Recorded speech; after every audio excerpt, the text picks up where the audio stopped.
फगुआ का दिन गई सोना गे, होली का दिन माँ कोना हमरा भूले लगे, रंग लाल ककरा साथ अबड़ी लगे लगे, गजन कन्या तू करते रोहित बात बात करते, गजन कन्या तू करते अमिता से बात करते, कबा से बात करते।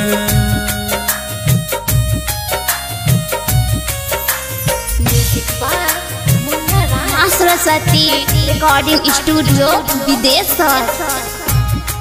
कन्या तो करते रोहित बात बात करते,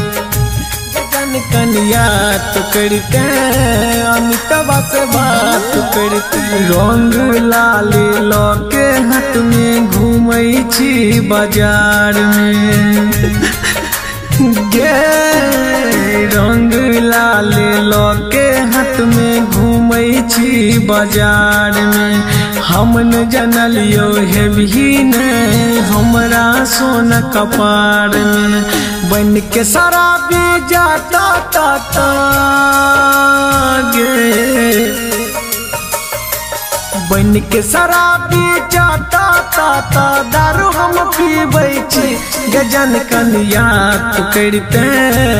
बिकिया से बात करते, गजन कन्या तू करते विकासवा से बात करते, सबा से बात करते।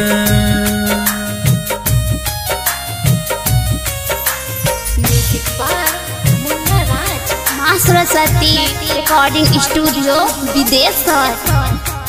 कन्या तू करते बिकिया से बात करते, गजन कन्या तू करते विकासवा से बात करते, ढूंढत ढूंढत कतो नहीं गेलियो हम शहर गे,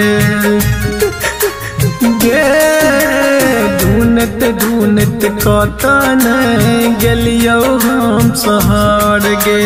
लास्ट में एगो उपाय बचल चोखा के मरबो जोहर गे, मुकेश दीवाना के जान गे,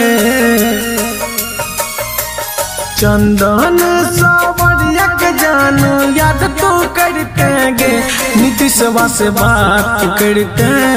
गे जान याद करते,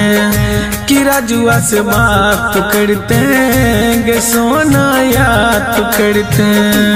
सोना याद करते।